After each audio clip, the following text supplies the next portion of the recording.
cable, that the way that they make the mechanical arm move is there's a cable, so when you bend your elbow, it pulls on the cable and makes the thumb move. Getting the glove to match her skin tone, which was really difficult because we could only do it from pictures.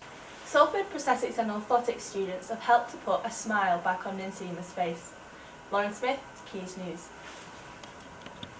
A murder investigation has been launched after the discovery of a woman's body in Rochdale. Police were called to Birch Crescent at 11:35 last night, where the body of a 39-year-old woman was found. A 40-year-old man has been arrested after being taken to hospital with serious injuries. Investigators are currently working on the crime scene to determine what took place. Detective Superintendent Howard Millington from GMP's Major Incident Team said, "My thoughts continue to remain with this woman's loved ones at this devastating time." Kurdish communities from Greater Manchester have gathered in force to protest in Piccadilly Gardens. The protest condemns the Iraqi army's and Iranian-backed Hadsi al-Shabi forces' crimes against humanities at Kirkuk city regions of Kurdistan. The Kurdish community are against the barbaric attack of Iranian-backed militants on Kurdistan's regions and calling for all forces to pull out and stop the bloodshed. Their message was quite simply that they request the UN and the USA to implement their own constitution and rule of law and democracy in the Iraq and Kurdistan region. This situation, and we will ask the international community to stand up and break the silence to protect the Kurdish peoples. We have tens of thousands Peshmergas died protecting the international community fighting ISIS. Now we need the support, and we need to break the silence and taking out the political games and cards in our region for the oils. Human blood is much important than oils. Lecturers and students from the University of Manchester protested today against the university's decision to make up to 140 members of staff redundant by September next year. The university said it was attempting to secure a reduction in posts through voluntary means and re-employment, but said compulsory redundancies couldn't be ruled out. Our reporter Dennis Andre went to the strike today to find out more. Unity, strength and determination were the key values that brought lecturers and students together today in a rally against job losses at the University of Manchester. The University of Manchester announced that by next September 140 jobs might be lost here in the university. The staff didn't stand just to listen to it, and they went to make a strike. Why do you protest here today? I protest today because the University of Manchester are, for the first time in the history of the university, saying that unless enough people take voluntary severance, they are going to introduce compulsory redundancy. I can't stay home and do nothing, and I can't just go into university and pretend like nothing is wrong when so many things are so clearly wrong. Reaction from students. We've had lots of students joining us here at the pickets. They've been here with banners, they've been giving out leaflets, they've been encouraging their fellow students not to cross the picket line. I've been really impressed by that, and I think it shows that, in a sense, the students' concerns over fees and higher education funding are profoundly linked to their lecturers' concerns over the job cuts here in Manchester. This bigger gathering at the end of a strike picketing session, and I've done quite a lot of strikes in this university over the past decade or more, so it is really impressive, and I think we all give ourselves a big round of applause for the big Students from the University of Manchester set up events through the week to help educate people on becoming organ donors. Adam McManus went to find out more. Science is amazing that it can help save lives, but sometimes it's not just science that you need to save another's life. People can donate their organs to help others leading a life of being in pain and potentially save their life. This is why a group of students at the University of Manchester who are for organ donations held events through the week to educate people on becoming organ donors. The whole week was called The Missing Piece. I spoke with Emily and Hannah, who were leaders in creating the educational week.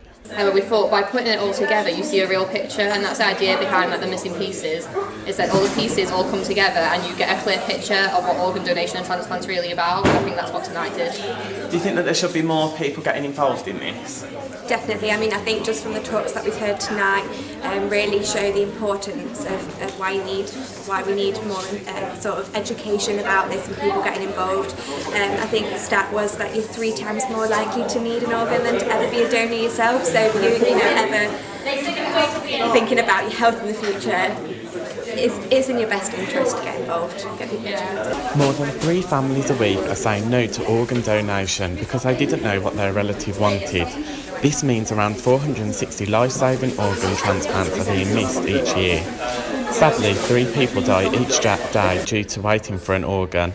I spoke to Dr. Omar Masood, who's a surgeon and has delivered many successful transplants, about his work. The biggest challenge that we face with increasing the number of donors is people have made their opinions based on things that are not facts, based on misconceptions. So somebody might already decide, oh, I don't live a very healthy life, so I can't be a donor, or I'm too old, or I'm too young to think about these things. And the thing is that over the years, because of the need for transplantation is so much, we consider pretty much everybody as a potential donor. There's no doubt about that. Many people don't know how to become an organ donor or know anything about it. That's the reason why educational events like this are important. I know that I will be certainly becoming an organ donor after this. Adam McMahon is reporting for Quays News. Now we've got Jack Adcock with the sport. What's been happening this week, Jack? Well, Fran, it's been another busy weekend in the Premier League. On Saturday, Manchester City went 5 points clear at the top of the Premier League table following a 3-0 victory over Burnley at the Etihad Stadium. Sergio Aguero scored the first score of the match from the penalty spot, equalling Eric Brook as City's all-time top goal scorer with 177 goals. Wasn't such a good weekend for City's rivals Manchester United though, as they fell to a shock 2-1 defeat to newly promoted Huddersfield Town. And we've got some breaking news today as well. Everton have parted ways with manager Ronald Koeman following their 5-2 defeat to Arsenal yesterday. Koeman leaves the club sat 18th in the Premier League. Former Manchester United manager David Moyes is amongst the bookies' favourites to make a return to the Goodison dugout. And now, we go from football to swimming. The Aquatics Centre hosted the 3rd Manchester International Swim Meet this weekend. Our reporter Claire King went along to see a certain Olympic champion and how they got on.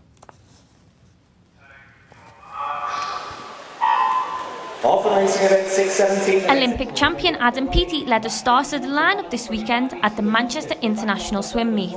The 2-day event was hit and miss for Peaty as he recorded his highest October time on the Saturday before losing the 200-metre breaststroke on the Sunday.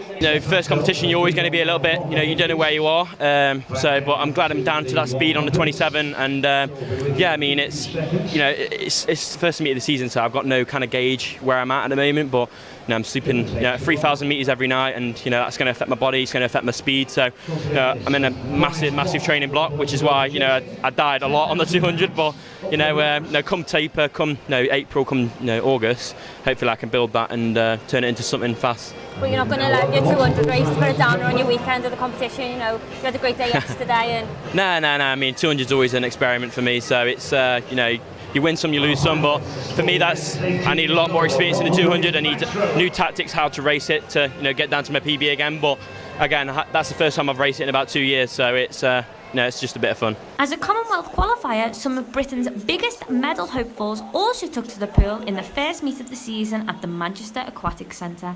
And while Adam Peaty was disappointed, the man who beat him was delighted. This whole weekend has been, a real pleasant surprise, very positive going forward, this season. But yeah, really happy considering the work that, we're all doing in the pool back at Loughborough. Really happy. It's been a hard weekend, obviously it's been quite long, but it's a matter of getting in there and trying to swim the best of your ability when you're tired, and it's exactly what I've done, so I'm happy. Some of the country's best up-and-coming swimmers have been on show this weekend in Manchester, and whilst it was never expected to be a record-breaking weekend, the opportunity to compete against world champion Adam Peaty was something that made a certain splash with the young fans that came to watch. This is Claire King for Quays News. What's news? Back to you, Natalie. Thanks, Jack. Now our reporter Sophie Spicknell for the weather. Good afternoon. Today is a rather cloudy day with dry weather into the afternoon. There'll be highs of 15 degrees towards the evening, with any rain gradually clearing. Now, if you're trying to avoid the Arriva bus strikes tomorrow, don't forget your umbrella, as light rain is expected throughout the morning. This will become more persistent and heavy during the afternoon, with highs of 17 degrees. Wednesday looks to be largely bright but breezy, with perhaps the odd shower. For the rest of the week, expect patchy rain and low temperatures, so please wrap up warm. That's all for the weather. Now back to you guys in the studio. Thank you, Sophie. I'll definitely be packing an umbrella with me this week. Now, Natalie, are you scared of heights? Very unfortunately. Well, our reporter, Paige Tucker, went along to face her fear and enjoy a lunch 110 feet in the air. Take a look at how she got on. I've teamed up with Robert's Bakery to give a modern take on eating lunch 110 feet. Mess that up. We are 100 foot in the air in Manchester at the SCFC. Whilst hoisted in the air, chefs from Robert's Bakery served us some delicious treats from their new range and shared what they thought about baking 110 feet in the air. We basically set out to challenge the dullness in the bakery category, and we want to bring back some fun, some excitement and some inspiration, and we're going to do that through our innovation and our next gen baking. So how do you feel cooking 100 foot in the air? I think it's absolutely brilliant. It's exactly what we want to do from a brand point of view. How exciting! It couldn't be any better, could it? Did you ever get scared? No, never. So guys, how are you finding it so far? Yeah, we're having a really good time. It's a really good time. Are you scared of heights at all? Not really, but I am getting a little bit of vertigo. And it's quite empowering. It's brilliant. You know what I mean? You kind of like want to go, ooh! The Sky High Lunch was put together by the company Events in the Sky. We spoke to one of their employees to find out where this unique idea came from. The idea came from a Belgian guy about 15 years ago. There's now 61 franchises around the world, all operating sort of with the same table, lots of different countries, different laws, things like that. I'm guessing you're not scared of heights or anything like that? To be honest, I'm petrified of heights. I've done about 140 odd flights this year alone, but sort of my love for people takes over, and you know, you only live once, so you can only fall once, and falling doesn't hurt. It's the when you hit the floor that's going to hurt. This event was the first ever to be held in Manchester. The next stop will be London. Paige Tucker reporting for Quays News. Wow, I think I'd have hated being that high up in the air. I think that would have been my worst nightmare. Me too. Especially in the wind and rain. Well, that's all we've got time for today. You can keep up to date with all of the latest news across our social media on Twitter and Facebook and at quaysnews.net. Thanks for watching. Goodbye.